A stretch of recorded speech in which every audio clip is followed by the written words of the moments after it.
We'll go ahead and give it one more minute before it hits 3, and then we'll get started.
All right. Good afternoon, everyone. Thank you for coming.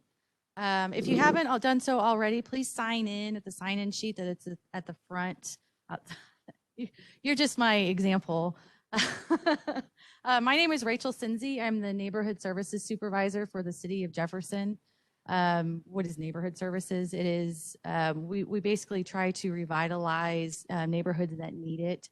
So we take care of historic preservation, trash, recycling, household hazardous waste. We also do the Community Development Block Grant. The City of Jefferson is an entitlement community, meaning that we have a population of over 50,000 people. We don't actually have a population of over 50,000 people. That's within our metropolitan statistical area. So we barely qualify.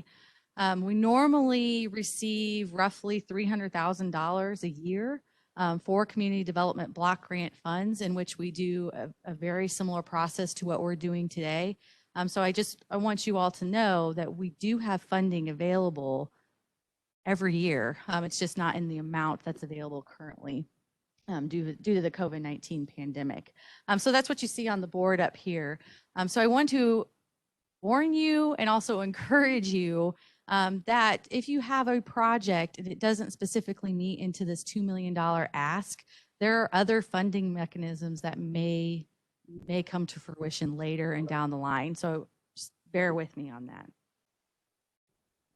Slide going. This particular funding opportunity, if you look on the screens, and I'm sorry, all this print is going to be very small. We are applying for the Missouri Department of Economic Development Community Development Block Grant CARES Act. So anytime that you see CDBG-CV, the CV is always CARES Act. Now what that means is the city received, I'm actually going to take this and walk around because I don't do well at a podium. We actually received roughly $413,000 through our entitlement community. So this is what we normally get. We do things such as down payment assistance, emergency home repair, demolitions, public service, and infrastructure, usually a sidewalk project every 2 years. With our CARES Act funding, we actually did a community assessment survey, much like we just put out. We did a community meeting, and it came to fruition that we really have a lack of childcare resources within the city. And we know that anecdotally because we monitor some of the licensed daycares. We've had most of our in-home daycares have shut down, and some of our larger daycares. So we had a large one shut down just last week. So we know that this is a problem. Jefferson City has zero 24-hour daycares. So our emergency responders, EMS, fire, hospital workers, third shift workers, restaurant workers, they have nowhere to send their kids. That is a licensed facility. So we are putting, and this is getting ready to come open, So hopefully by September 1st, we are going to have a grant opportunity that is open. Child care facilities will be able to apply for up to $50,000 per application. And they can use those funds for overhead costs. They can use those funds to provide child care subsidies as long as it's going to a low to moderate income household. They can use it to pay staff. They can use it to do building modifications to be able to socially distance properly. They can upgrade their technology. That's what we're spending that money on. So if that's something that interests you or your organization, please know that that's going to be out there. We are currently updating. Our website has recently updated. I don't know if you've noticed. So we're working on getting all of these opportunities out there. So stay tuned, and we'll get that opportunity out there so you can see the more information. The other thing that we have coming on that has been in the newspaper, notice all these are CDBG, so that's why this gets confusing. Everything is CARES Act, everything is American Rescue Plan, but there's probably 50 different programs under each one. So just be aware of that. CDBG DR. DR is disaster recovery. That's the tornado. 2019, long time ago. We are actually still working on that as well. That'll be just over $7 million. That's going to go completely to housing in Jefferson City. Everything from property acquisition, demolition, new construction, multifamily, single family, some of the sidewalks and infrastructure around housing. That's what that money is for. I'm anticipating the construction season of 23. Realistically, our proposals are due to the state May of 22. So we're working on that as well. American Rescue Plan is starting to unroll. EDA just dropped $3 billion worth of economic development opportunities. HUD is getting ready to drop $45 million in the state of Missouri. Normally, what did we get, Edwin? Like $4 million last year. So this is like New Deal proportions type money. So what we're trying to do is we're trying to make sure as much of that funding comes to Jefferson City as possible because it's going to go somewhere, so it might as well come here. What we need to do is we need to get organized as a community. A lot of this funding is designed specifically for the folks that get hit the hardest during the pandemic. And it's to kind of plug the holes that we're going to start seeing within our community probably within the next couple of years. So I just wanted to give you an idea of all the money, and this process is going to be ongoing. This won't be the first public meeting. That won't be the first survey that you hopefully will probably take. There's more. What we're talking about today is the state CDBGCV. Normally, we are not eligible to apply to the state of Missouri for community development block grant because we're an entitlement community. When CARES Act came out, it came in 3 waves. The city received automatically wave 1 and wave 3.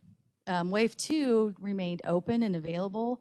And the state of Missouri announced $18 million that could go towards entitlement communities.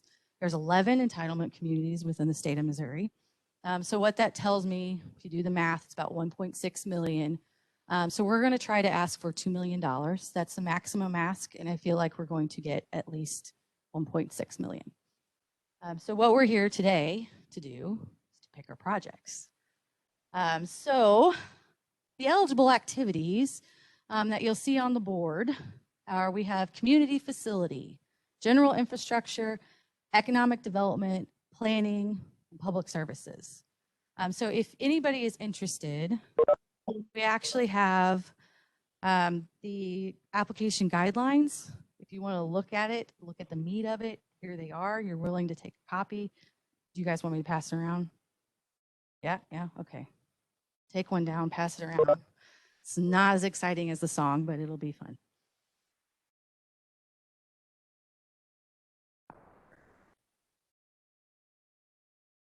Okay, so the process. Free money ain't free. So there is a lot of work that goes into these grant applications. And a lot of that work is going to fall back on neighborhood services and neighborhood services staff. Whoops. I was slapping against my leg and got excited. So here's the process, and this is identified within the application itself. So the step 1, determine unmet needs. Step 2, review eligibility and CDBGCV regulations, general and specific. That's kind of, we're in the cross between step 1 and step 2. The first one was determine unmet needs. And if you all took the survey, that's going to be really small. But what I'm telling you here is we did not invent the survey. The survey is a requirement, a required format of the application. Wasn't my favorite because it really didn't get in the meat of it at the same time. I know the public library is like, why isn't public library here? And I'm like, I know they should be, but we didn't design it. But what this does do is that every community in the United States, if they're going after this funding, they're using that. So what they're doing is they're telling their state governments and their federal governments a general idea of where local communities need funding in the future. So that's good. What we were looking for was really at the end when we identified some of our projects. So we had everybody take the survey. The next required component and needed component of public engagement is to have this meeting. Now, when we first announced the meeting, we said we were going to do it, Thursday, August 26th at 3:00 p.m. I heard from several people, 3:00 in the afternoon is not a good time for people. If you want people that need the money, you need to have an evening meeting. So we're going to do that. I don't know the date. I don't know the time yet, but there will be another evening meeting that's exactly like this. We have no reason not to, so we're going to. So if you see that there's another meeting, probably within the next couple weeks, that's what we're doing. We still haven't found the sweet spot quite yet of when is a good time to hold meetings, so we might be holding multiple just until we can satisfy and make sure that we reach all of our audiences. The next step, I'm actually going to introduce Carly Rankemeyer, who is our neighborhood services specialist. And she's been doing a lot of hard work with the survey and kind of going through the answers. So I'm going to let her take over and present the results.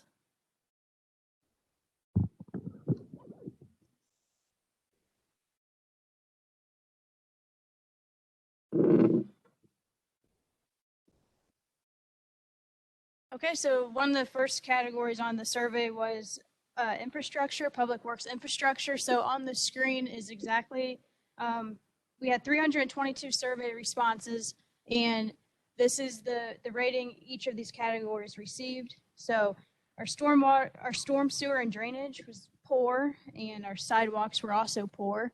So this is the rating that the community gave towards our public works infrastructure.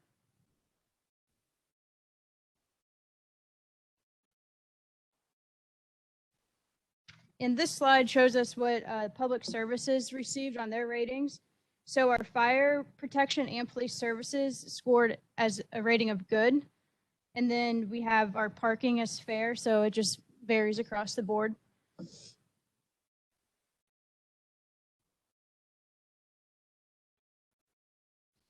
And this slide shows us the ranking our community facilities received. Our community centers received a rating of good, and then our infant/daycare is fair.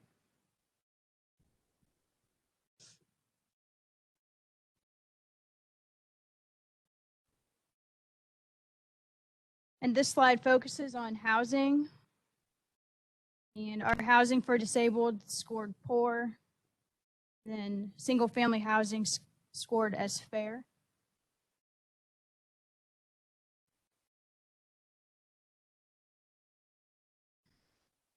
And all of our education profiles scored fair. Entrepreneurship training was a split between fair and poor.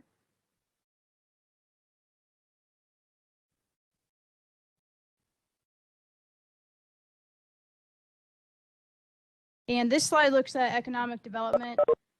Job creation scored fair, startup business assistance was poor, employment training was poor, and then other economic development needs was also fair.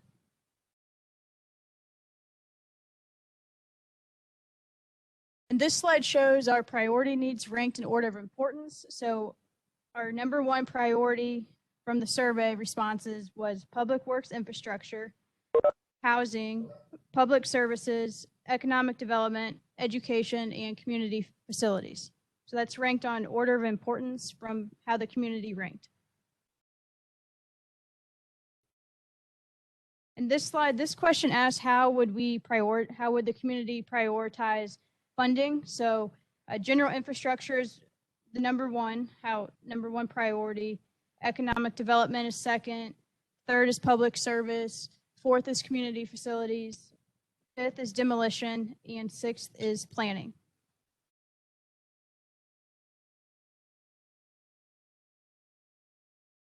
This slide, so we identified a few potential projects. So we asked which projects does the community support? So housing needs assessment scored 58.26%, demolition of dangerous buildings 53%, and then widening Monroe Street for 2 lanes for better access to Capital Region was 39.88%. And then so the other is 31.46%, and that if you clicked on that, that allowed you to type in your own project, and that received 101 other responses. So that's what these next couple slides are, the comments that fit into that other category. So I know this is really small, and I tried to group all of the comments together into categories. So this slide shows all the other comments, potential projects for infrastructure that the community added.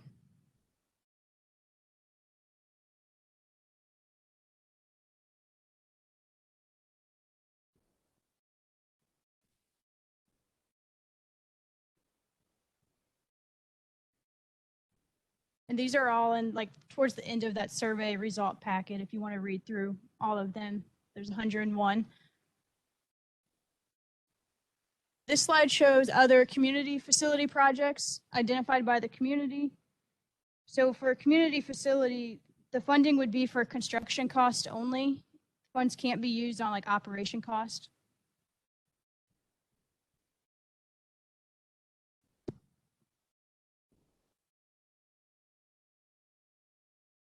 And here's some more community facility projects identified.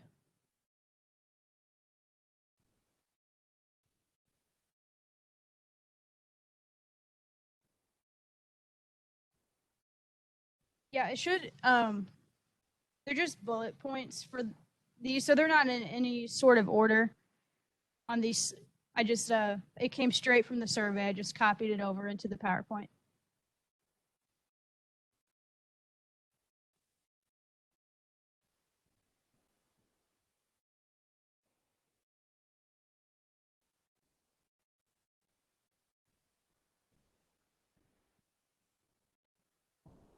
So it can be new construction and rehab or restoration or whatever you want to do. But usually it's just the facility only. It depends on what you're trying to do. Sometimes the equipment is included and sometimes it's not. It just really depends. If it's fire, some of that equipment is eligible. But if it's like a community facility, or like say you're trying to do a youth center, it would just be the facility, not any of the activity, not the gym, not any of that sort of thing.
it's not abnormal when you do a survey. Like you all have taken surveys and you felt like you were answering the same question, it just worded differently. They do that on purpose because of situations like that. It's not abnormal to have things flip-flop based on how things are perceived by that individual.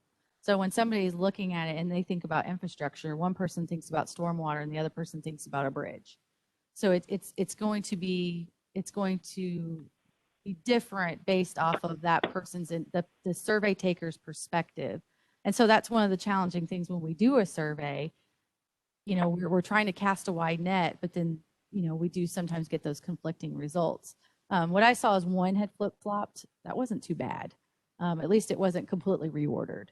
But I'm going to go ahead and let Carly finish her survey presentation, and then we'll get into the public, and we can talk about the survey results. We can talk about projects then, but I want to make sure that everybody gets a chance to see the survey, and we can talk about questions afterwards.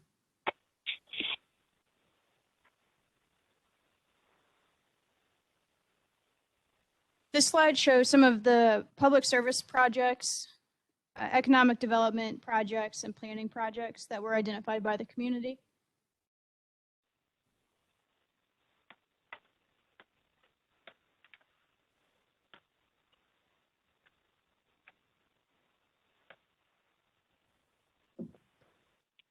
And this slide, I added the projects. So they're non-priority activities. So these activities would be eligible for $1 million, and we want to go for the $2 million. So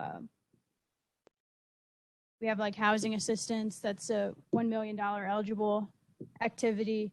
We had quite a few pickleball projects. So we're going to pass that along to the Parks Department to make sure they know that pickleball courts is kind of a hot item for Jefferson City.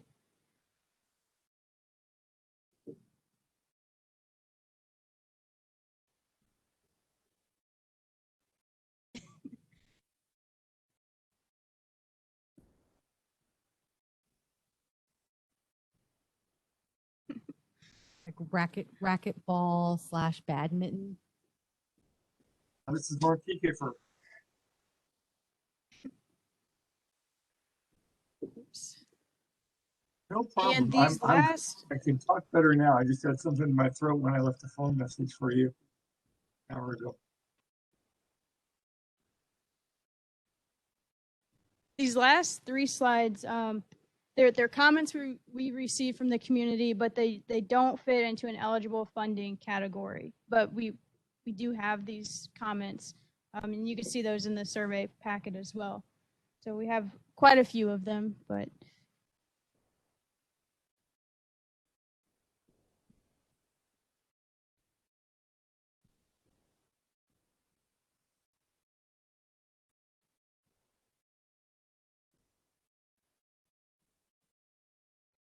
it just doesn't fit into one of the categories. So we have community facility, general infrastructure, economic development, planning, public services. It doesn't fall into one of those.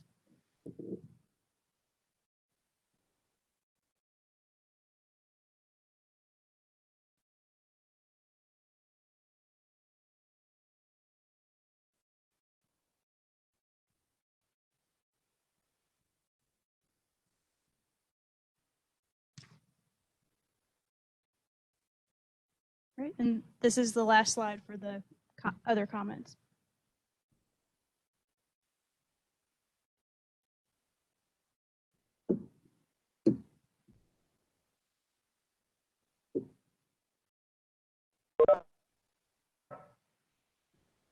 Thank you, Carly. So what we did in the survey, we got a lot of responses. 322 total responses, which is great. We're very excited about more public participation, the better. What in the future, identify the projects. Some of the things, we know we have issues with stormwater. Tell us where. We know we have issues with some of our streets. Tell us where. You want a sidewalk? Tell us where. So what we really need to do now with this funding that comes through, If you are an individual that's interested, you're here advocating for your neighborhood, or you're here on behalf of an organization, what we really need to do is identify exactly what your project scope is. And even if you have how much that would be great. Jessica, can you pull up our plans and publications page? On our website, the city has a plethora of adopted plans that we've hired a consultant, we've done in-house. We recently did a complete comprehensive plan for our city up to 2040. All of these plans are here. If you can identify a project within one of those plans, the easier sailing your project will be, because it's identified in a plan. We have a community need. You write it in a grant as a justification for what you're doing. So what we did I pulled out everything that was identified as a project. Okay. We practiced it one way. Okay. So these are out of the 300, or how many did you say, the 100 and what the other responses that propose different projects. A lot of them were just general. We want more sidewalks. Okay. Again, where? So these were some of the things that were identified.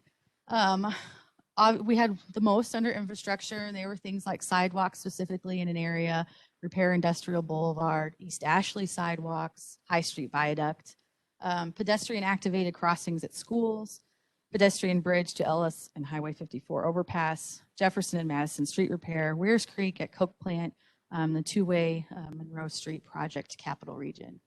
The community, we know it's always been about having the money to do the projects. Community facility, Dunklin Community Center Rehab, domestic violence shelter, low barrier homeless shelter, disabled and homeless youth shelter, a youth center, and child care facilities. For public service, emergency operations center, more COVID testing. Economic development, job training and workforce development, small business incubator, soft skills, life skill education. Under planning, the housing needs assessment. For fire is the standards of cover. And what that is more, it's kind of like a strategic plan. And he left, so I was gonna make him stand up and say something. But it is a process that the city would undergo, the fire department would undergo, to make sure that they were in peak capability to respond to emergencies. And it also makes fire insurance rates lower. So there is a public component to that as well. Building community bridges strategic / development plan. Also, demolition is eligible, voluntary demos. Now, all of these activities are great and they're eligible, but we have to make sure that we tie it to COVID-19. We have to prevent, prepare for, or respond to COVID-19.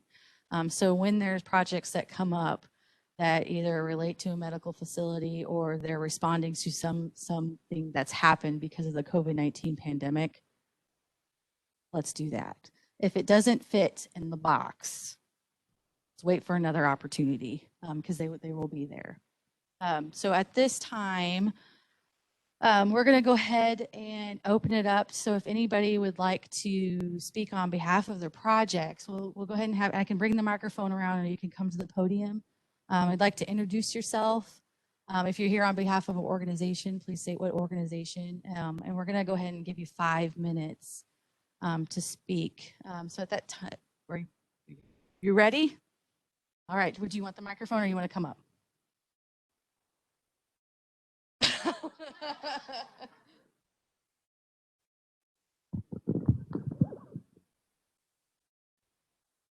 Make it quick. I'm Alan Mudd. I serve on several boards, but one that I serve on is the Salvation Army Advisory Board. It's the only homeless shelter in the area. It's been there a long time, and it's undersized. We don't have enough room for emergency needs, especially with the pandemic. We don't have facilities for families, so there are needs. I don't see it on there in probably should have done something we didn't do in terms of identifying it. But it seems to me like homeless shelter should fit into some box related to COVID-19.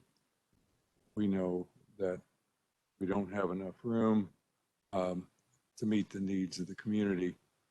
Past emergency situations, they've set up what they call cold cots in the gymnasium. Well, the Salvation Army said that's not permissible, so we can't do that in the future. So we have needs for expansion. We have needs for facilities for families that come in and need help. So that's what I got to say, and I think it's 5 minutes. Yes.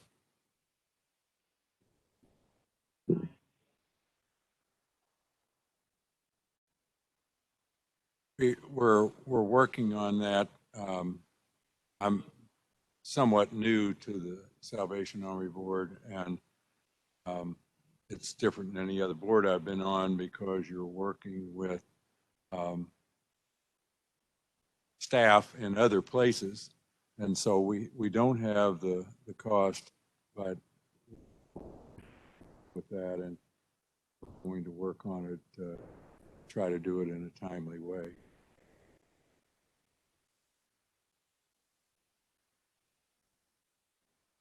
Well, I think there's room for expansion there, and not only does it need to be expanded, but it's been there a long time, and it's had heavy use, and so there's desperate need for remodeling and updating, but there's also a need for expanding the facilities and making, I'd like to see expansion for families, that if we don't have a family need there, that it could be used for individuals in terms of design. I think you can design it so that you can divide off an area and use it for individuals as well as for families. Any other questions before my 5 minutes is up? Yes. I can hear you.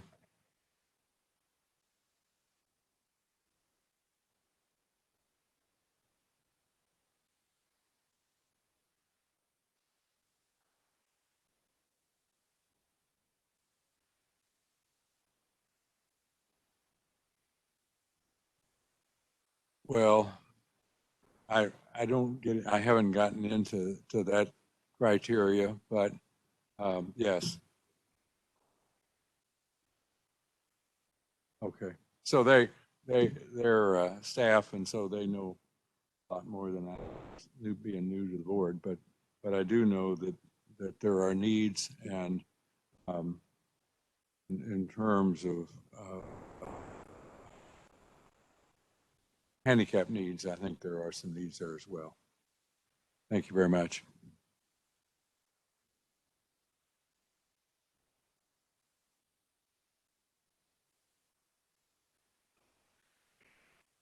Bring the T-shirt for the organization I'm going to talk about. I'm here on behalf of Transformational Housing, and I think there are at least a couple more people here and probably some more online. I wanted to talk a little bit about Jefferson City's progress and development, and to the extent that it has been undermined to some extent by the lack of affordable, decent rental housing. I think that's kind of like the sky is blue. Everybody knows it, but I think it's important to get it in the record now and continue with that drumbeat until we do something about it. I was looking for resources on exactly how to quantify that. See Susan back there, she wasn't able to help me. No, but that's because we need this survey that you've listed. But as far back as 2019, there was a newspaper article where Stephanie Johnson, who's at that time was executive director of Boys and Girls Club, saying there's always been a lack of affordable rental housing in Jefferson City. And of course, that situation was greatly exacerbated by the destruction of existing rental units in the tornado of May 2019, as well as the flooding at that same time.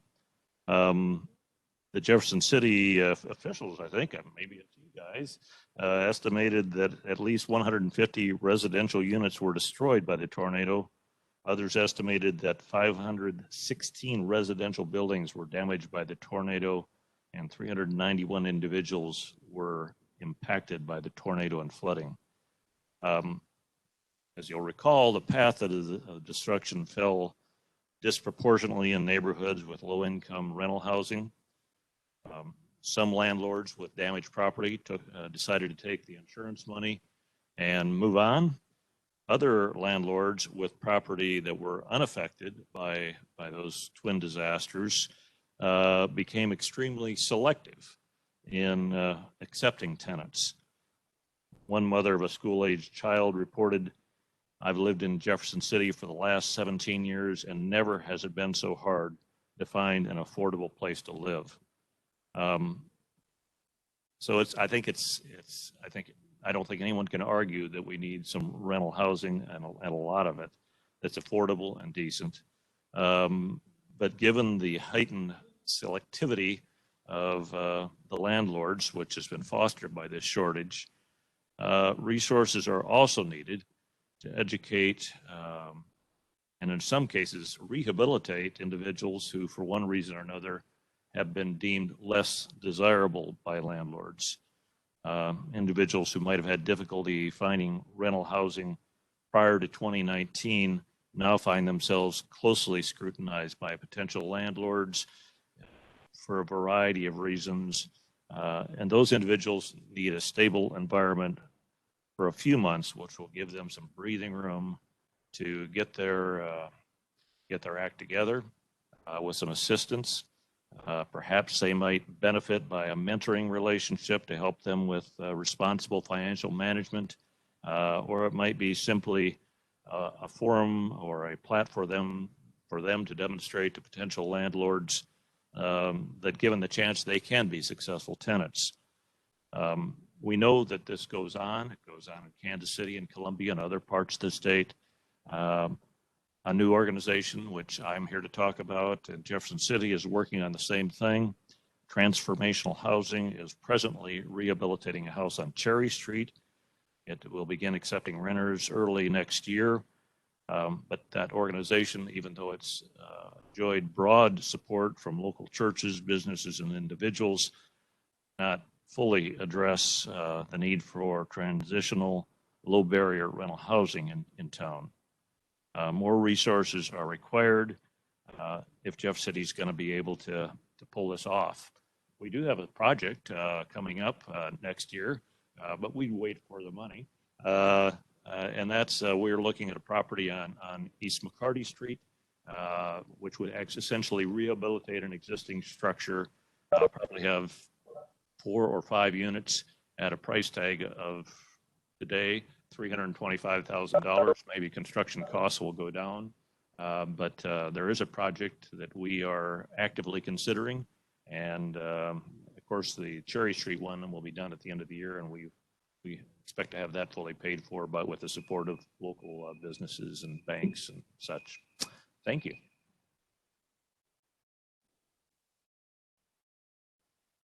Five minutes.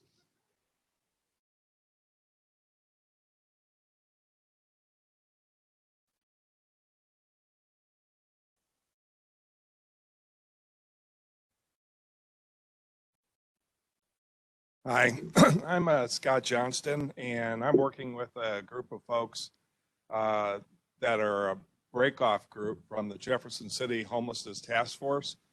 And it was started off by the Central Missouri Community Action Centers, reinvigorated the Jefferson City Homelessness Task Force sometime late last year, early this year. And it's a group with wide community participation. Churches and individuals and community organizations are a part of it, including like the library, several downtown churches, Common Ground, a number of organizations. And The group started meeting actually a number of years ago, and Project Homeless Connect, I think, was one of the things that came out of it. And this time we broke up out into 3 groups, and I'm here to speak to one of the groups, which is working on emergency transitional housing. And what was identified by our group informally initially was the need for a wet shelter or a low barrier emergency shelter for when it's very cold out during the winter months. And we attempted to collect data, and we did get a lot of data on people that are in Jefferson City without a home. We did not really get a lot of specific data on people that are unable to get into the Salvation Army. We have worked with Brianna and Jordana, and we're going to be meeting with them again soon. But the need continually comes up about this need possibly for folks that are out on the streets and it gets really cold, and we want to keep them from freezing and have a safe, secure place for them to live. Catholic Charities is a part of our group, and they've offered us the use of their new facility as a shelter, and we've been meeting for several months, and we're into the planning stages right now of having hopefully a facility that opens this winter. We need help with planning and funding, and what we're thinking of doing is only opening when it's below a certain temperature at night. We're modeling this after a group in Columbia that's been doing it for a number of years. They're working very closely with us and have provided us with information. And we're hopeful that we have no idea the numbers. We'll find out what the need is this year when we try it out. Even though we received anecdotal information from a lot of people about individuals in town that may need this type of service, we're not sure of the numbers. We're thinking maybe 5 to 10. Columbia gets 30 to 40, we've heard, a night or more. So we're thinking there's probably some people out there that for whatever reason aren't taking advantage of the Salvation Army and may need a place to stay. And so that's where we're at right now. We're meeting again this next month for 2 hours to kind of begin detailing our model and our proposal, and should have something to share with people at that time in terms of an actual kind of operational plan, budget, and how we'll work with volunteers and staff the place. Any questions? Yes.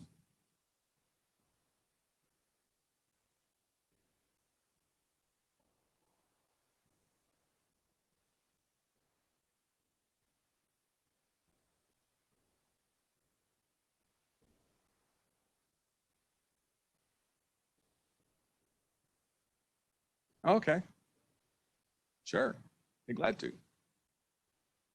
Scott Johnston. Scott Johnston, we can talk after the meeting or whenever you want. Okay, thank you. Can somebody, can you hear me?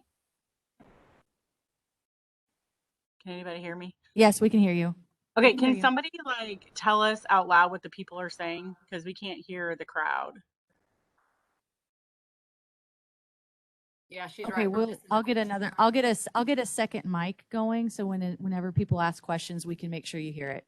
Okay, thank you. Thanks.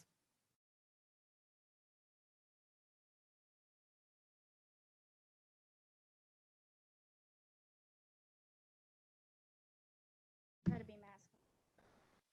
So I apologize. I'm Jordana Boyd. I'm the Regional Service Director for the Salvation Army, and I'm tiny. So I'm here to talk about a few things. We are really looking toward restructuring our shelter, not so much as expanding, but in response to COVID-19, we're looking at changing the internal structure to be more like a hotel style, where they have their own private rooms. There's less risk of community transmission of COVID-19 or any upcoming viruses that may happen in the future. I hope not. And I'd also like to speak on our barriers. One of the HUD guidelines for us to even get funding in the first place is to be a low barrier shelter. So we, by definition, are already a low barrier shelter. The Salvation Army has taken on serving a multitude of populations, which kind of presents some obstacles for us. Whereas a lot of your emergency shelters only serve single men or they only serve women, or they only serve victims of domestic violence, or they only serve children or teens. We serve all the populations except for unaccompanied youth. Because we do house children and families in our shelters, as well as victims of domestic violence, our only criteria for admission is a photo ID, and we don't take sex offenders, which is why we have to verify who that individual is in order to protect our vulnerable populations that are there. So those are our criteria for entry. We do our best if they don't have their vital documents, if we can go to the Department of Corrections and pull up their photo to identify who they are, or we can go to a sheriff's department and there's a mug shot. We will use that to eliminate that barrier that may have presented in the first place. So we really do the best we can to try to serve everyone we can. As far as the cold cot, hot cot program in times of inclement weather, we do take in people that are under the influence. If they're willing to come in and lay down and be safe and, from the weather and not cause any problems, they're more than welcome at the Salvation Army. But we've been doing this for a number of years, and the people that may be presenting to being turned away from the Salvation Army might have a history that you guys are not aware of, like they had a violent interaction with a staff member or other resident, or caused harm to a staff member or other resident, leading us to not just be open to take them back. We do offer a lot of second chances, and we go through a process, what we call case conferencing, where even these individuals who may have been aggressive in the past and caused some kind of issue where we felt it wasn't safe for them to be there, they get a chance to come in and explain to us what's different now, what are you doing in your life that's different now, why should we give you the opportunity to come back into the shelter. So I've seen a lot of negative comments in that survey, so I kind of want to defend what we do, because there's untold information there. In addition, we are also looking in toward transitional and or affordable housing opportunities. We also currently have a permanent housing program where we offer permanent housing for 15 families or individuals. We have 15 slots ranging from 1-bedroom to 3-bedroom opportunities. So whereas that gentleman earlier talking about affordable housing was talking about how important it is to build these relationships with the landlords in our community so they will be willing to rent to these individuals. That's something that we are already doing. We have relationships with multiple landlords who are willing to work with our clients. We just, due to the lack of affordable housing in Jefferson City, we do have a lot of individuals who have been awarded vouchers through CMCA. Or who were awarded to be a participant in our public housing program. But, we had some properties that sold pretty quickly. We had these individuals in those slots.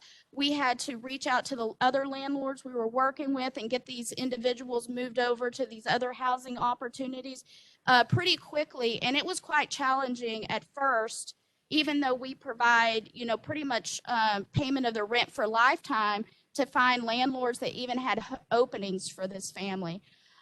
Whereas we are not necessarily opposed to a winter shelter to serve the individuals we're not able to serve, we want to make sure that the proper information is out there, and we want to make sure that this funding is prioritized to the greatest need, which in my opinion, as a spokesman for the Salvation Army and a resident of Jefferson City, is affordable and transitional housing. So my name is Brian Vogler. I'm the director of Salvation Army. To give you an example, cold cots last year, because of COVID, we were able to do 14 cold cots. Only once did we have that maxed out, and we had somebody else come in and we made room for them. And that was during COVID times. And to give you an idea why some people will get banned, she's little, I'm not. Let's put it that way. And I've been attacked 4 times, once with a knife. And that's at a completely sober shelter. And so, well, we try to have a sober and clean environment. So unfortunately, a lot of people we deal with do have mental illnesses. And but that's just one of the things that we're working with. We also have partnerships with Compass Health to work on those mental health issues. We have partnerships with community health centers. We have partnerships with landlords, like she said. We also have a partnership with State Tech College. As soon as all this COVID and everything is done, they're actually going to come to our facility and have free college classes at our facility. That's something we've worked on prior to COVID. We had to pause it because of COVID. So, I mean, there's a lot of things that are going on. I think there's a lot of misconceptions too that are going on. I can tell you families are our biggest need. We had a family leave last night, and I already have a family that has taken that room today. Yeah.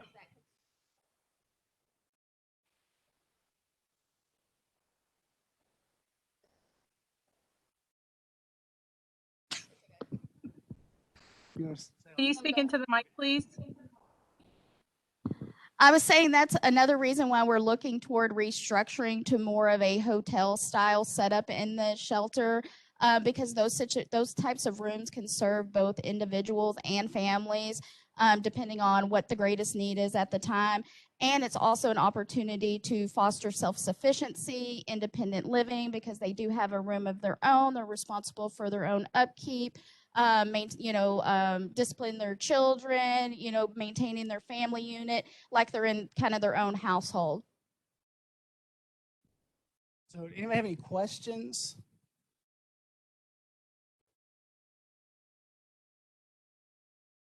Okay.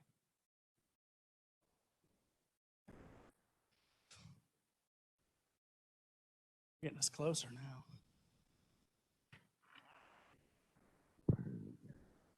Push it on.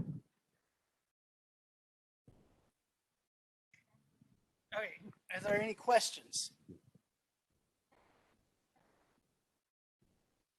Well, I just moved the podium. See, you threw them off because we were over there, and now they forgot their questions. Here now. Well, and you all will stick around, I assume, afterwards if there are some questions.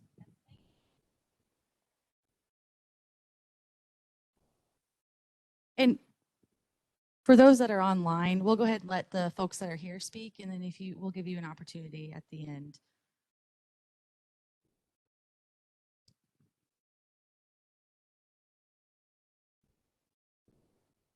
There are rules. These are hall monitor. Sorry, Steve.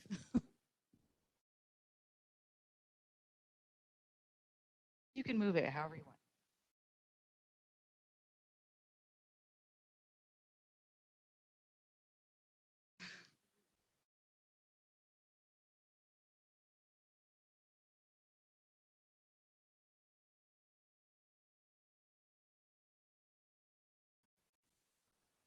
Hi, my name's Kira Mishlu. I work at the public library downtown. At the facility that's open to everyone, we see people from all walks of life, including people who have nowhere else to go. They come to us for all sorts of needs, and a lot of them, they're here every day on a regular basis. We kind of get to know them. And we've had a couple of them who seem to be, we don't have trouble with them for the majority of the time. Now, do they sometimes go out and smoke where they're not supposed to? Yes. But one individual, he helped another woman who didn't have any ID. He lent her his sleeping bag. He's sort of maybe a role model for homeless. He's really helpful. And he is one of the people that can't get in to the low barrier shelter. I know I don't know all the things that have gone on. That's just one example. Another, there was a young couple they were in the young 20s, and they were sleeping across the street in the grass back there. And because the guy didn't have an ID, they couldn't get into the Salvation Army. She didn't want to leave him alone. They're not perfect, but we don't encounter problems with them we just don't have these ongoing problems that makes us think, oh, we're afraid for ourselves. And I'm part of the homelessness task force that Scott spoke with earlier. I'm on the subcommittee for emergency and transitional housing. And we keep hearing a need for something in addition to the Salvation Army. I'm not saying you guys don't, you need what you need, but we also need something that has a lower barrier and I'm being very, and I hear this from various people, other folks at the library, other folks around town. It's not just a minority perception. As you saw, there's a lot of comments saying we need a low barrier wet shelter. All right, any questions?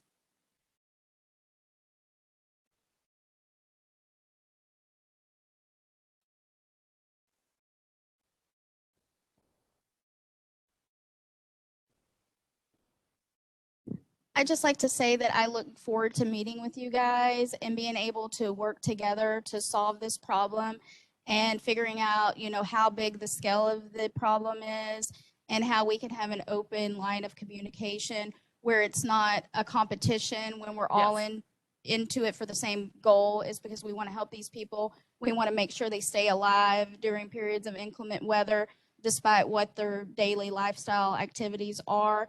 I really wish the communication would have started sooner because I really want to make sure you guys are prepared for the situations that may present themselves. Thank you. Our homelessness task force, Brian was initially part of the meetings.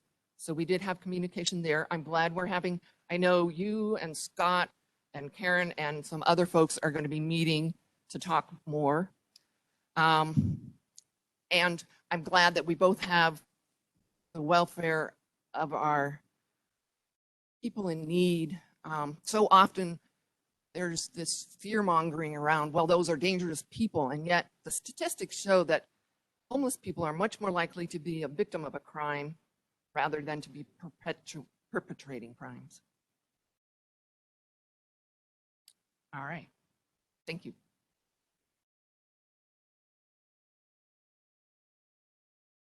I initially wasn't going to say anything, but I think I just want to support as a citizen of Jefferson City that is on several local boards here in Jefferson City and also work with the Project Homeless Connect and the Homeless Task Force. I was so excited about the participation of the people that it surveyed, in particular, some of the results. I support almost everything. Where's Rachel? Oh, there she is, right there. I think all of these, the demolition, and I don't disagree with anything that is all of those things. People that's presented about their different projects, trust me, there is a huge for affordable housing, transformation housing, and some of the other things. So I'm excited about this opportunity. Everyone else that I've been in meetings with, there is enough of the pie for everyone, something for the. So we just want to make sure we get something. That's all I'm excited about. So I am probably more excited I've been, Rachel, in a long time for the great things that Jefferson City will be doing, participate in other communities. And I know I talked to Rachel. I said, oh, these other folks getting some good. Now, as I'm in other communities, I can start talking about the great things we're doing in Jefferson City in addressing affordable housing and working with the home. I just want to stand up and support this effort. Give you. Edwin, talk into the mic. I can't hear you. Oh, who's that saying that? Crazy dietitian at Lincoln. Okay. Well, I'm just saying positive things. I'm excited. I'm ready to work for the citizens of Jeff City to create affordable housing and all of these great projects. That's all. Edwin, can you tell everybody, we know who you are, tell your background and who you work for and what you do? My name is Edwin Cooper, and I'm an affordable housing consultant with the Department of Mental Health, but I participate in a lot of these local boards. I'm on the Habitat Board, Salvation Army Board, the Project Homeless Connect. I chaired that for 7-8 years. This is the first year I'm not doing that, so I don't know if I feel good or not this year, but the Project Homeless Connect, they are doing a great job, and I think, I don't know if it's a speaker mentioned that, I think it was Scott. Yeah, the homeless task force started with a lot of the downtown churches. That's initially started. And one of the things that came out the housing task force was Project Homeless. So that was one of the things that was identified at that time. And then some of the projects that we are talking about right now, including transitional housing, working with families, those are the things that was identified too. And then and even the room at the end model. So we re-energized with the Community Action Agency, CMCA. So we probably took a 2 or 3 year break other than doing Project Homeless Connect. Now we are back energized. Exciting.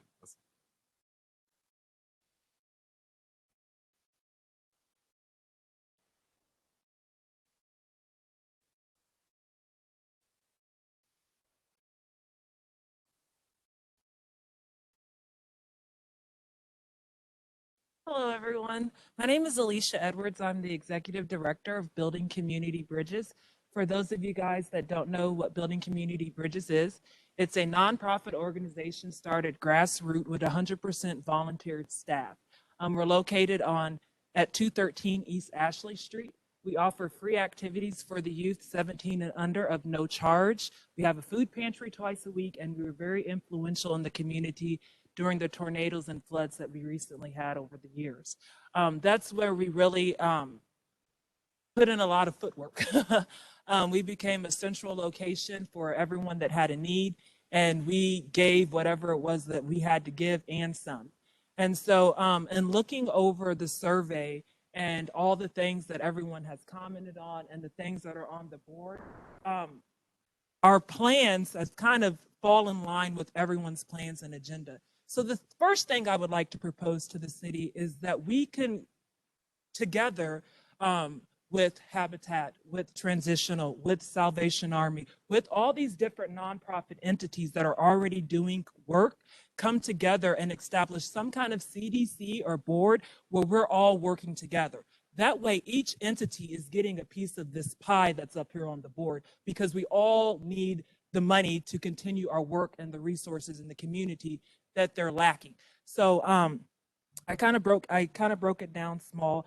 The first thing I would propose would to be able to create that partnership, and also including on that with, other than the nonprofits, to also include the city planning, the Housing Authority, Parks and Rec, and Cultural Arts Commission as well, because all these city entities are also already being funded for a lot of the programs that we are wanting to initiate amongst the city. So we can use this resource to start the project, but like Rachel was saying, like if you want to rehab your building, yeah, we can pay for the renovation of the building, but we can't pay to put equipment in the gym. So that's when all of our different nonprofits working together plays a part to create these things. The projects I have projected is a state-of-the-art facility community hub where we're currently located at. We have already started creating youth programming, the food pantry and things like that, but to be able to fully meet the needs of the community that we serve. And just to throw out some numbers, this past month, our food pantry served over 400 individuals, which calculated to 110 families just in 1 month. So we definitely know that we're in a food desert. We have received a grant from the EPA. 1 out of 13 people in the United States building community bridges received this grant to help pull us out of the food desert. So with this grant, we have collaborated a committee of different nonprofits and community entities to help pull us out of the food desert. My proposed plan for building community bridges is to create that state-of-the-art youth activity center, to also include a business incubator. We already do that program now. A grocery store where the existing Family Dollar store is at, that's vacant, has been since the first of the year. And also have a storefront restaurant somewhere in that area for quick fast food delivery services. An internet cafe. Broadband has been a lot in the talk lately, so we know that our community is lacking with the resource of being able to have the internet. So being able to put an internet cafe, a 24-hour daycare there as well, and also have a resource hub for nonprofits. So we are what we say we are in our name, building community bridges. We're not funded, we're not paid, we're doing the work that is needed in our community. So we rely on the other nonprofit entities to service the community that we're servicing because we don't have funding. So we would also want to be able to have space for those entities. So say, for instance, I've learned a lot of things in this nonprofit world. And one thing that I know that will help with the housing crisis is turn these people into homeowners. We have the Housing Authority, which has not yet implicated this, but they do fund mortgages through the Section 8 program. A lot of people don't know it.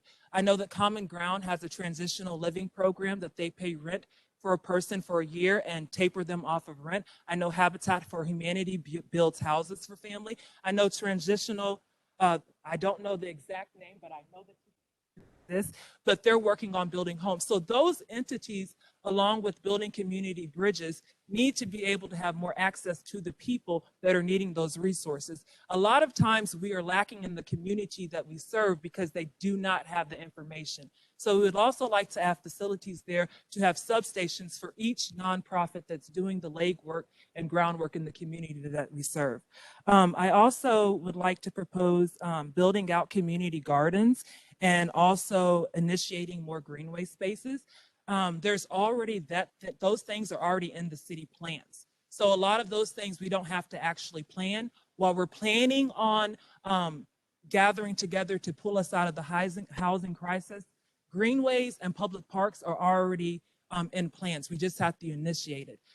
City of Parks and Rec has a beautiful park initiative to put on Elm Street. If you guys aren't familiar with the area I'm talking about, where Housing Authority is over on the east side by Lincoln University. So that stretch where that retaining wall is, where the highway divides, they have a proposition to put a park along that whole stretch. So that's where your pickleball fields can go, and so if we have greenways that's connecting all this, that will help with the transportation issue. We already have those motorized scooters. Maybe we can have some kind of biking program where nonprofits can offer bikes or different solutions. I also propose that empty break time on the corner of Dunklin and Clark be turned into a grocery store and a daycare facility as well. We don't have to build out, we can build up. So there's ways to put levels in the buildings where they're hitting everything that's needed within that community. Is that my time? Oh.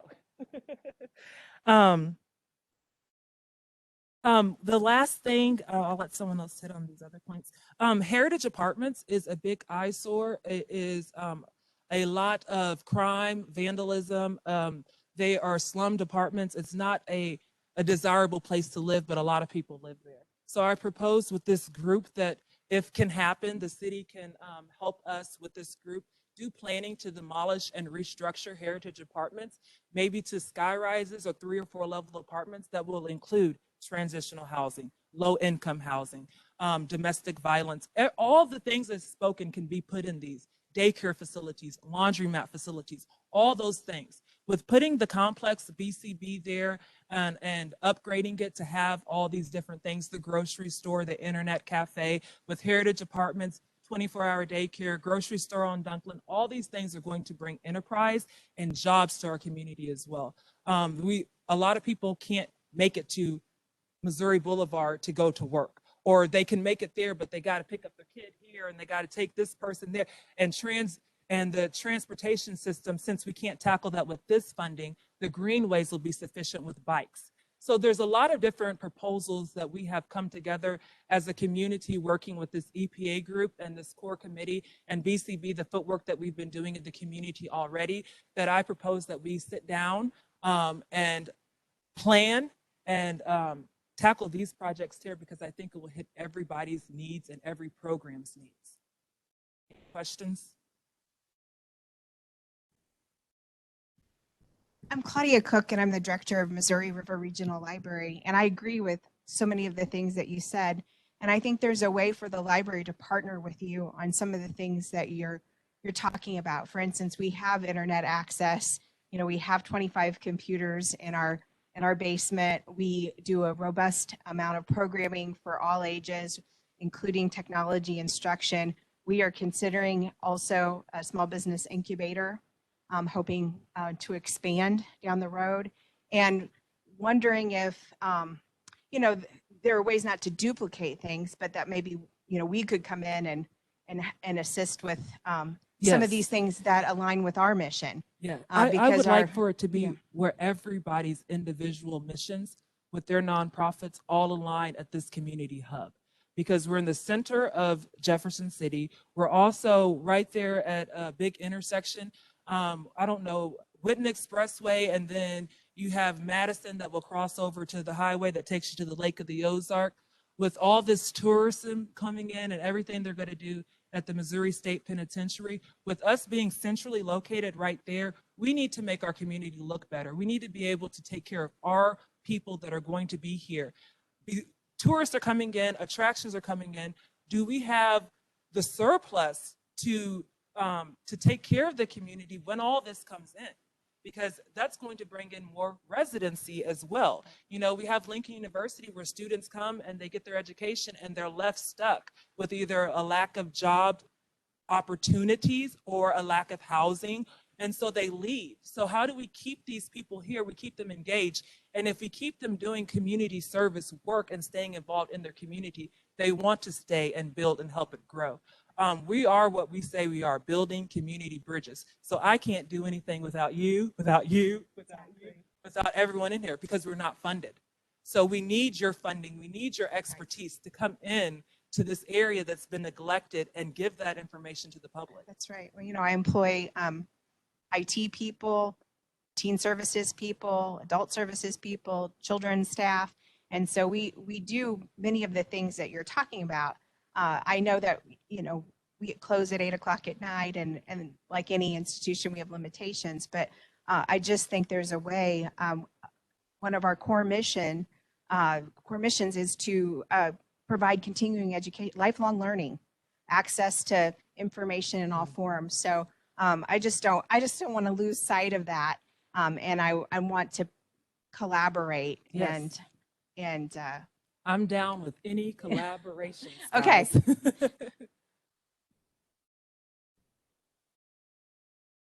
Kind of wanted to add on a point that what she was just saying, and I'm on one of the homeless task force, and one of the things that I'm on the committee I'm on is affordable housing part of the committee, and one of the things that we talked about was that,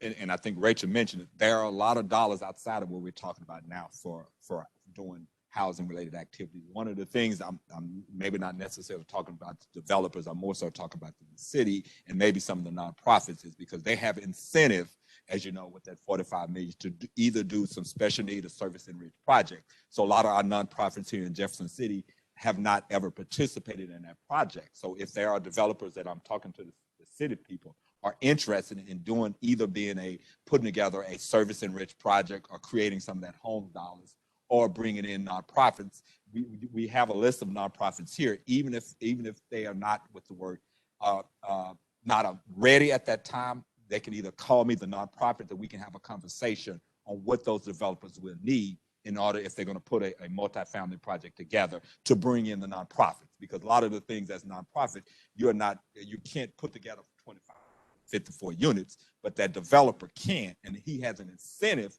to reach out to nonprofits to bring them in. And when he bring them in, he would then create units for your nonprofit. So they actually have incentives to do that. So they have been doing it statewide. I just don't think none of those projects have been done in Jefferson City. And that's why we have to come together, because that knowledge right there, I don't know anything about, but he does. So that's why it's important that we, as our different nonprofit entities, since this funding is going to nonprofit and community work, we have to come together to get what we need for our city, because the knowledge is there, the planning is there, but we don't know what the right hand doesn't know what the left hand's doing half the time, and everyone's on their own mission, but we're all for the same goal. So that's why that is my first proposal, because that's valuable information. There's also, so you mentioned the Community Development Corporation, or CDC. There is an existing South Side CDC, Old Munichburg South Side CDC. Its boundaries, really, its eastern boundary is Highway 54. Its northern boundary is Highway 50, Whitten Expressway. I can't remember what the easternmost boundary is. I think Clark, but that's what they're there for. It already exists. They've done the paperwork. they need people to attend and participate. Do you Capital, think they would extend their South Side and South Side / Foot district because they're overlapping districts? the South Side includes the Foot. Okay. So their CDC, they have a whole map. There's actually a South Side neighborhood plan. Capital Region, the president of Capital Region is involved, and he's very active. We have Jake Vogel from Coca-Cola, as well as Phil Freeman from Freeman Mortuary. We have the meetings quarterly. It kind of spins a little bit. I think it needs some stimulation. So that would be, having more community members there would definitely stimulate. And also, we just recently met to kind of get organized, and they picked 5 components out of that South Side neighborhood plan, and one of them was kind of a community hub spot. Nice. So some of these things are happening, and that's one of the reasons why this meeting is great, because it allows that connectivity. Also, Mid-Missouri Regional Planning Commission, in the state of Missouri, there's regions for RPCs. And what they're kind of designed to do is they're designed to help usually smaller communities apply for grants that don't have the resources to do so. They work directly with the Economic Development Administration. They usually kind of get funding there. They just, with CARES Act funding, they just received either $1 million or $1.5 million to do a revolving loan for small startup businesses. And what it's low interest rate, but there's resources out there. It just becomes about, I think people get stuck. We don't have any money, and it's over. The conversation is over. So it's more about like, what do you want? Get the people that should be there, and then we'll find the money. Yeah, like even in the South Side plan, like I was mentioning, Parks and Rec already has greenways and parks in the planning for the area that seems to be in question every time we turn around. That South Side plan with the EPA, we found out, thanks to Chelsea, who presented it through that committee meeting, that they already have plans for community gardens at different areas that we were looking to put community gardens. So a lot of the footwork is already in the planning, and I like that you put that website up there at the beginning. But it's us that needs to collaborate to make sure that we need to enforce that the things that we're needing for our city are getting met and done. So I really think that it's important that we create some kind of, or start attending the CDC meetings. Hey, Alicia, this is Stephanie from CMCA. I was just going to tell you, we had talked about these CDC meetings when it first was getting started, but Mike Lester and Laura Ward do a good job of representing BCB at those meetings. So, thank you, guys. Thank you, Stephanie.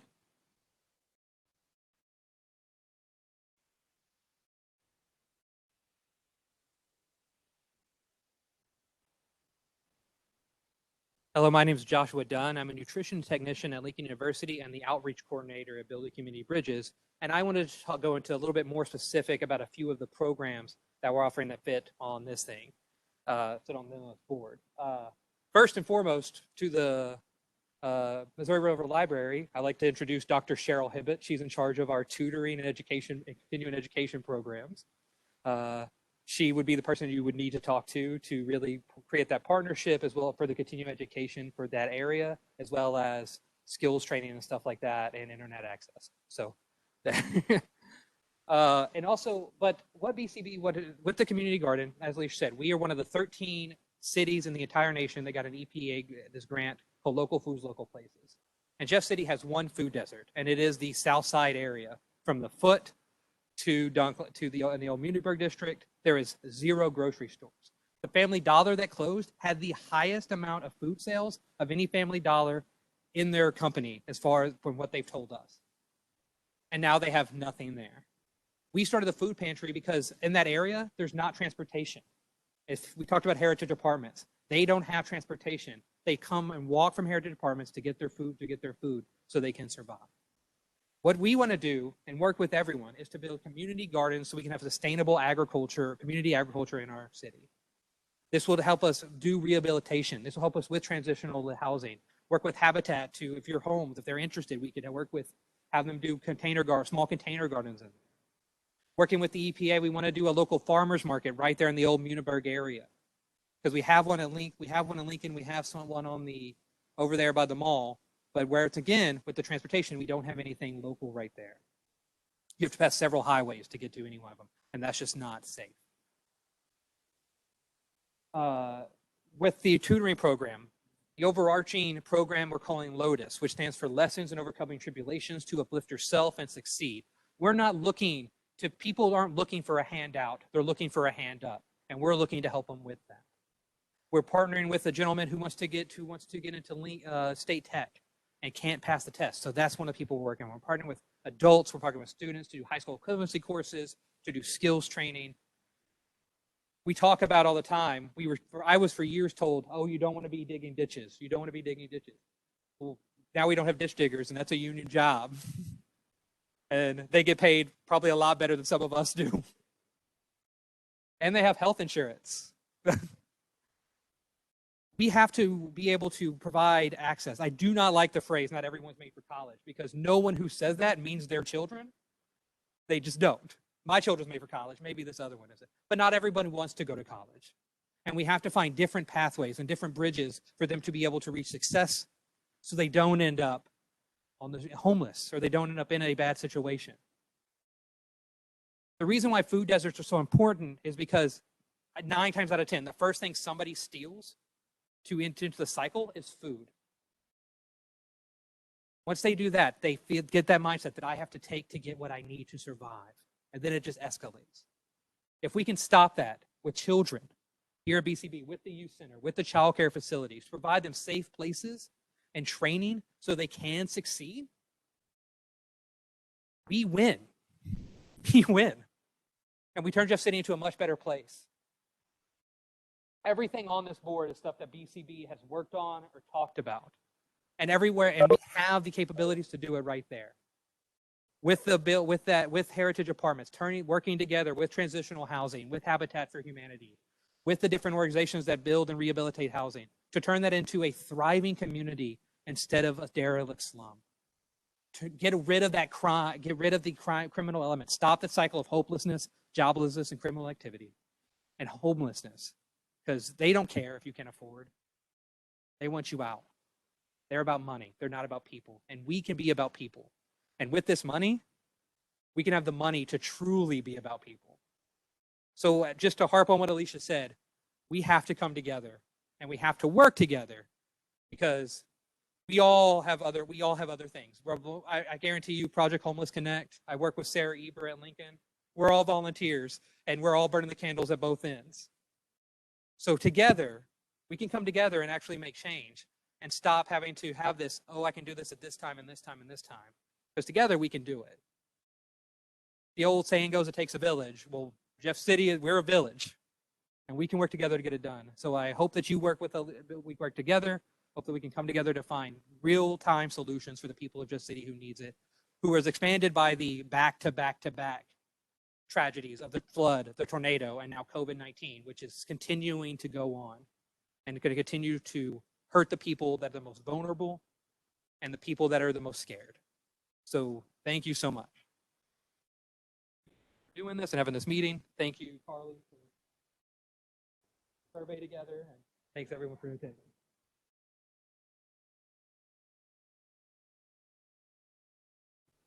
Is there anybody else that'd like to go to the podium? Okay, I'm going to open it up to those that are online. That might be a little bit of a mess. Is there anybody that'd like to speak online?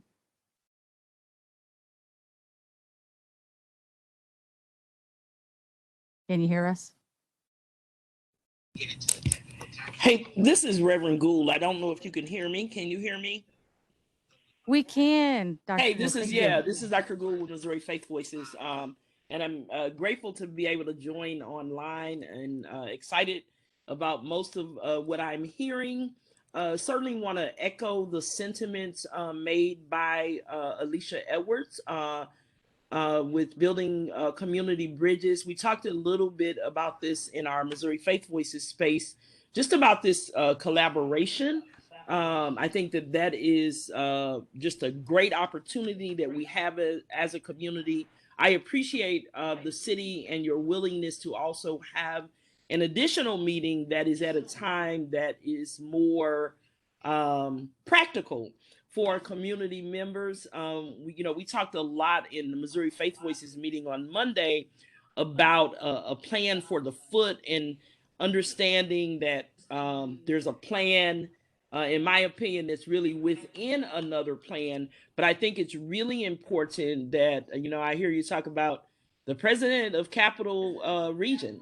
The president of Capital Region does not represent just the average community person that is in need of the kind of resources that building bridges and others are proposing. And so I just want us to be very intentional about making sure that we attempt to reach more community members. Obviously, my lane is faith.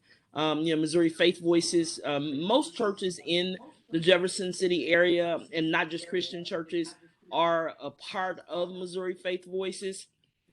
And so it is often faith communities that are on the front line of providing services when people don't know where else to go, or when for some reason they don't qualify, or there's so many barriers. And so I just hope as we continue through this process that we try and focus on some of the things that you even sent in an email about how do we get more people who are impacted by these issues to actually be involved in the proposals and the planning around that. So I just wanted to emphasize that, and kudos to Alicia, who's an amazing leader, and the idea around broader collaboration is spot on.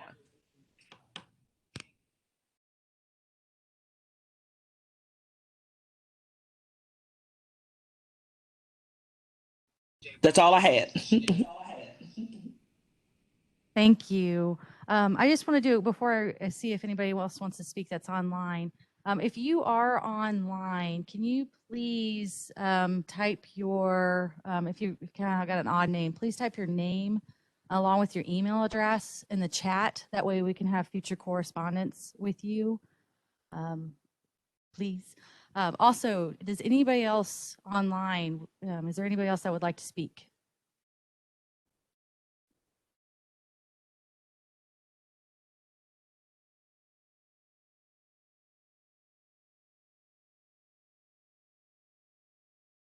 Do you want to speak? Okay, we have somebody else.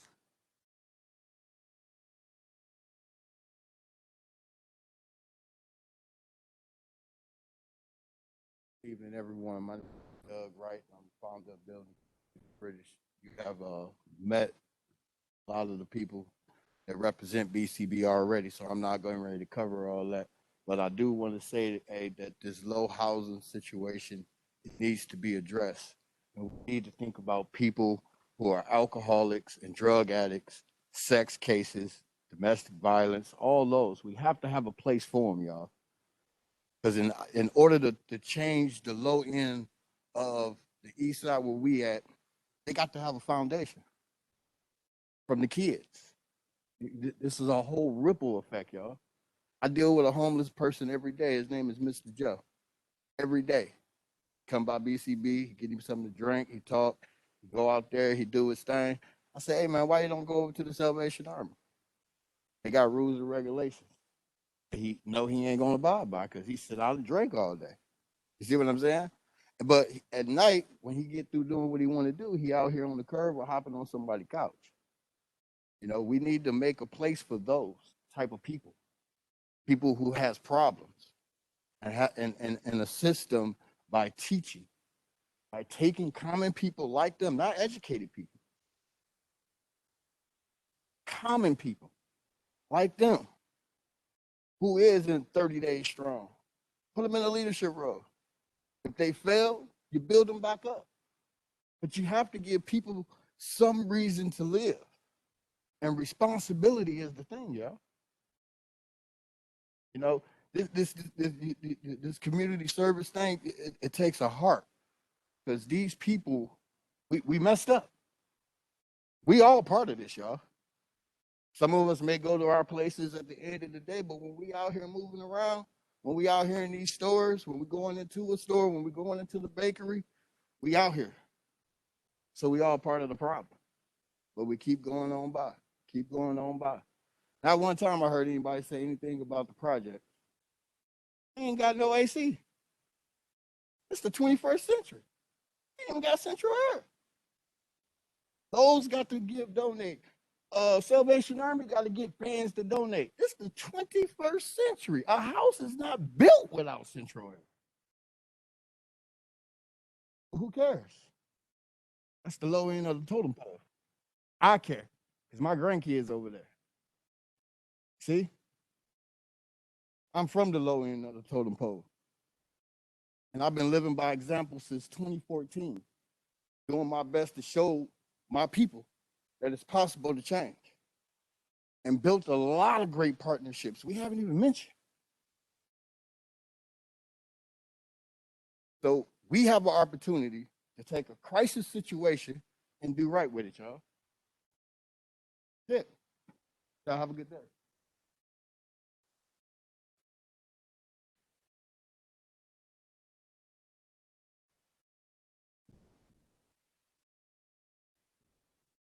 So I'm amazed that I've resided in this community so long, and I had no idea that the projects didn't have air conditioning. But we have given out over 500 fans to people over the last 6 weeks that we obtained through a fan drive. So we do work on that issue. And just to let you know that I too come from the homeless community, the single mom on welfare, the, working through college through financial aid. So I do have the heart for the people. And I believe, back to Alicia's original comments, I think a lot of us don't really know what the others are doing or what our criteria is. And I further her statement that community collaboration is an essence into changing the situation that we're in right now.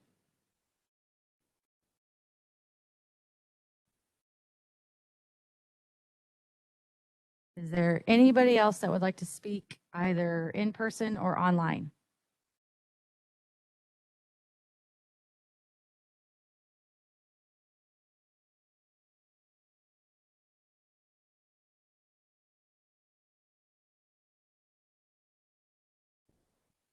I'm Jan Shoemaker with the Jefferson City Racial Equity Group.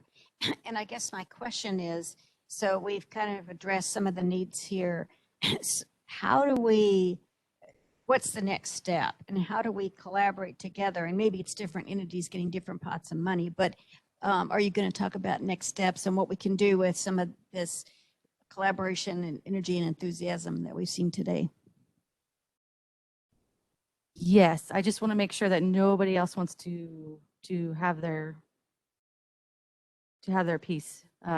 So I'm going to say going once. Online folks, going twice. All right, well, we'll move on. Okay. So that was a good segue. What are the next steps? Next steps. So we're going to have another evening meeting, much like this one. And what we're going to do is we're going to compile the information and put together a proposal.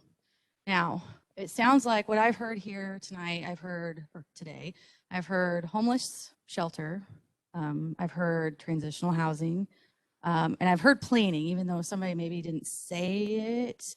But sometimes if you have a planning document, it gives you a game plan, an action plan of how you're going to proceed for the next 5 to 10 years. So if there's this funding that's coming down and you have a plan that's written down, adopted by a board, council, whatever it may be, it makes it so much easier to justify the ask.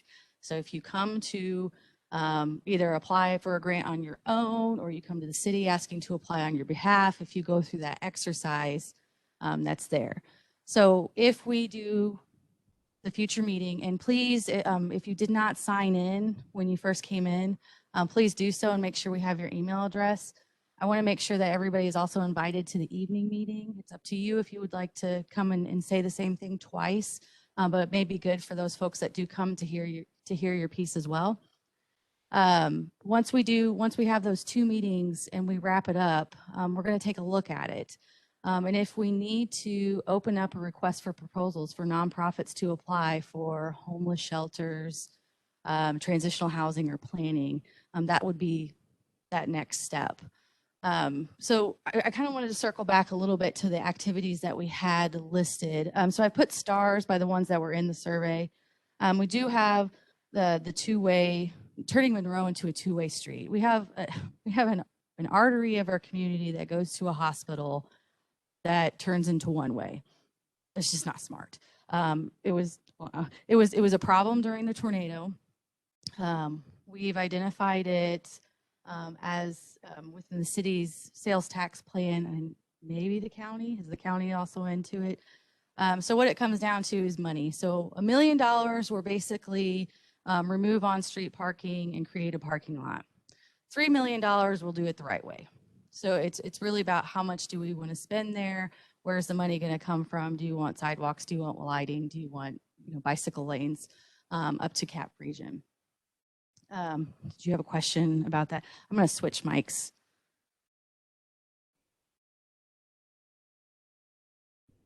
There's still ways to fit that into the community's plans as well, because I don't really hear a lot of community entities harping on a two-way street that's in the room today.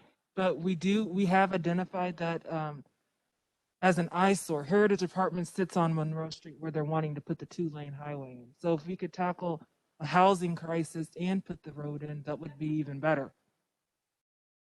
Yes. So the two-way Monroe was identified in the South Side neighborhood plan as an action item. It was also, that was the top 5 that the CDC came up with. It was number 1. So we see that it came up, it was identified also within the sales tax plan. Again, not all of it has to come from this grant. We don't have to say, hey, we're going to do $2 million on Monroe Street. We could do 1 million, we could do 500,000, but that's where really like knowing the budget breakdown and how we're going to shift. I want to get $2 million. I don't want to mess around and get 1 or 1.6. I want to get 2. And whatever activity that goes towards, it's still beneficial to Jefferson City. The other activities that we had identified specifically in the plan is the housing needs assessment. So this is one of those awkward grants that it allows you to retroactively capture some of your activities as long as it goes back to March of 2020. We actually put out a request for proposals. We awarded a housing needs assessment to RKG out of Boston, and we are currently getting them data.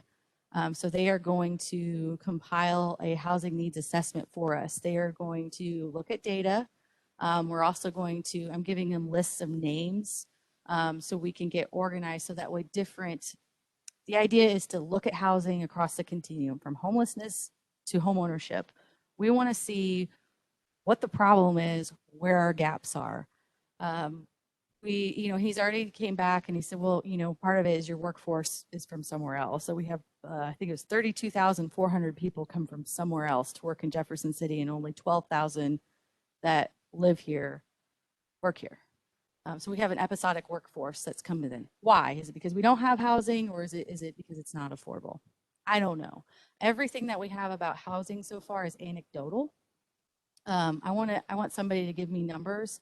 Also, that gives all of our nonprofits the ability to fulfill their own individual missions, but we're all moving in the same direction.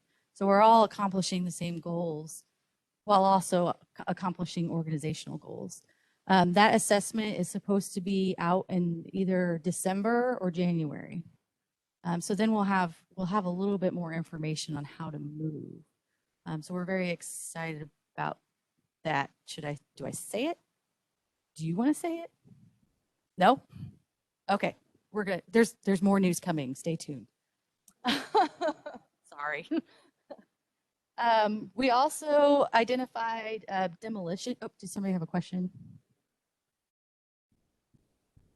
What's that? Yeah. Yeah, because well, the idea was if we didn't have it, if we had one meeting, we'd figure it out right here on the spot. But because we're going to have a secondary evening meeting, we need to do that due process, and then we'll figure it out. The other item that we had identified within the survey was demolition. It'd have to be voluntary demos based on the requirements of this particular funding opportunity. $1.1 million backlog of demos that are already on the city's list as an abatement. No, not all of them are voluntary. So that would be the requirement there. We have interacted with some citizens where they inherited it already. And they don't have the money to demo and they don't have the money to fix it up, so they're just stuck with it, and then they get a tax lien for the demolition costs, because that's what happens. The city takes down a building, the property gets tax liened for the amount that building costs to either get demolished or repaired. And then we'll mow the grass for about $200 a pop, tax lien. Somebody can get really upside down, and it sometimes it is of their own accord and sometimes it's not. So being able to offer a voluntary demolition. Yep. You better speak in the mic. It's the rule. With the voluntary demolition, if that was to be funded, what would happen to the vacant property or that land? Is there a way that we could put housing in that place, that the whatever's being demolished? Can we meet those needs on the housing side with working with the city and funding? Could that be a projected project with knowing that we're going to spend this much on demolition? So yes and no. I'll tell you the rules. Okay. So the demolition, we already have an existing demolition program. Habitat so far is the only nonprofit organization that has ever taken advantage of it. So the process is through our normal community development block grant, our $300,000 a year, we have a demolition line. So what happens is Habitat acquires a property. They say, they fill out an application, say we want a demo, and then we want to redevelop for low to moderate income family within 3 years. So we demo, and then once the lot is vacant, they build. That's the process. It's worked relatively well, albeit slow lately, but we've done it several times in the past, and it seems to be working well. So I don't know that we would do anything with it. For this demolition, this is a little bit different because the demolition that we already, the program that we already have existing, nonprofits are the only eligible entities to apply. With this funding, it could be the property owner. So the property owner could say, yes, I want the property demolished. They would maintain ownership of the land. So there's the differences there. Don't forget, there's also CDBG DR, the disaster recovery funds that are coming down the line, $7 million. That will also have demolition, property acquisition as eligible activities there. Any other questions about demolition? You guys speak into the mic. You said with the DR money, it's demolition, property acquisition, and also the potential possibility of building with the DR money. Yes. So basically everything across the ownership, rental. So it is acquisition, demolition, construction of new multifamily, construction of new single family, rehabilitation of build some of those. We all see them. We see the blue tarps still around. And also the sidewalks, streets, lighting, the infrastructure that goes around it, up to $1 million, all to go in. So the only thing, everything has to occur within kind of that tornado zone, where it was destroyed. That's where the money has to be spent, except for new construction. So if there's a new construction of an apartment building or single family housing, it can go anywhere in Cole County. And that'll be, once we get this proposal out, we're going to really start working hot and heavy on the DR proposal. Timelines. Grants, government, slow. Slash, right? We kind of operate on a 3-year cycle generally. We apply, we wait a year, we get the award, we do all the environmental, the procurement, the stuff like that. And then on the 3rd year, it's usually that's when the activity occurs. So 21 we're doing, 22 is scheduled, 23 is when new activities occur. With the CARES Act or American Rescue Plan dollars, they're open on a revolving basis. So I have no idea. We're kind of dependent on when we submit our proposal and how quickly they can get the award out, and then how quickly, because they have to review almost everything that we do. I just don't have a good grasp of timeline. So it'll just be constant communication of this is happening, kind of the hurry up and wait is the game that we play. So we hurry up and get things together, and then we wait. So that's part of we're in the hurry up phase now, and then we're going to enter into the wait period. Same thing with the DR. We're kind of dependent on the agencies that we apply to. We're trying to move as quickly as possible. There are going to be capacity issues across the board. I wouldn't be surprised if, within the year you're going to hear on the news that the federal government and the state government are holding on to all this money. There's processes. They have to issue a federal rule. They have to get the money down. They have to figure out how they're going to run the mechanisms and create a grant program almost essentially from scratch. Managing 45 million and 4 million is a difference in how much staff you have. There's 2 people that review Section 106 at the SHPO for the entire state. That's going to be a shock. There's also, we had a hailstorm in March of last year, and 2 months ago, I got my roof on my house.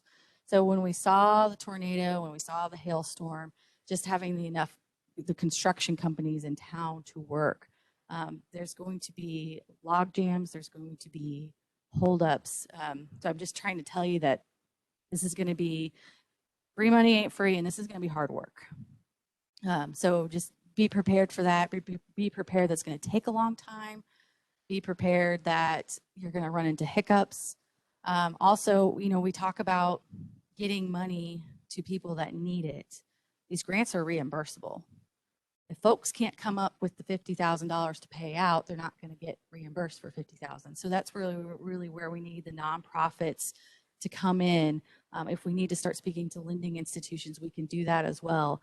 But that is a problem that I'm seeing down the line that we really probably need the nonprofit community to be aware of, to be able to help us resolve it, because there's got to be some component. If somebody's going to get $50,000 to fix up their tornado-ridden home and they can't afford to pay out $10,000 at a time and get reimbursed, we got to figure that out as a community.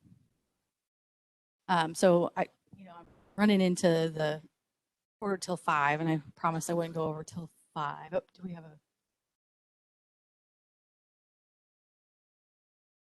May I ask a question? Sure. You mentioned the disaster recovery for things in the tornado area. Would a project like adding a pedestrian bridge on the Ellis overpass over Highway 54 fall within that purview? So probably not. I'm actually going to say no. The disaster recovery funds, all the infrastructure money that's available, it has to be in support of housing.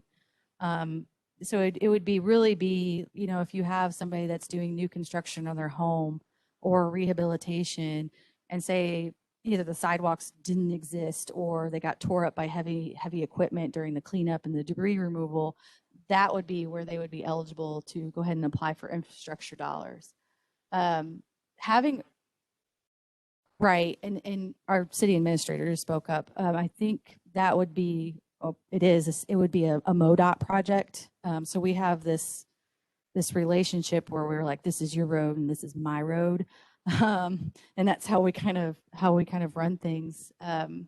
But going to Well, participating in the your road also includes the Greenway path that runs up to Providence Bank and then stops there and could very nicely be extended over the highway to Schulte's so that people could actually walk to the grocery store from their apartment buildings. Yeah, no, it's a great idea. For the funds that were this specific pot of money, we'd have to tie it to COVID. So that's Right. where the challenging is the prevent, prepare for, and respond. It's a good project. It just might not fit this funding. There is our Campo, and is it Central Area Metropolitan Planning Organization? They are capital area. I knew I was getting it wrong. Capital Area Metropolitan Planning Organization. They really work with MoDOT. They work with the state. They make sure that our transportation projects are getting onto the statewide transportation plan. So that's kind of where that box fits. We're really hoping that this transportation bill that's kind of going back and forth in Congress kind of produces some results. You know, we know that there's just never enough money to fulfill all of our infrastructure needs. But if that's something that you are advocating for, presenting, you know, getting in touch with the Campo board, as well as maybe even Public Works and Planning, would be a good opportunity for you to voice that. Great, thank you. Yeah, to keep it on the list. Be persistent. I will. Wonderful. Yeah. There's a question. I'm trying to read it.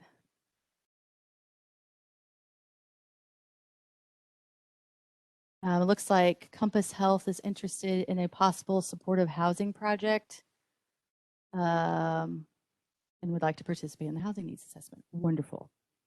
Okay. Is there any other questions? Next steps, and I will get the email list that you all provided out there, and then also the email list that folks provided within the chat. I'm going to put you in our constant contact list so we can stalk you in the future. And also to make sure that we get that evening meeting that we're getting ready to do. That's going to happen probably within the next couple of weeks. I think the last I heard was Tuesday or Thursday. So we'll get that information out to you as well so you could participate there. But I'd like to thank everybody for coming. It was kind of a treat to watch everybody start to collaborate. And so let's just keep the momentum going. Thank you.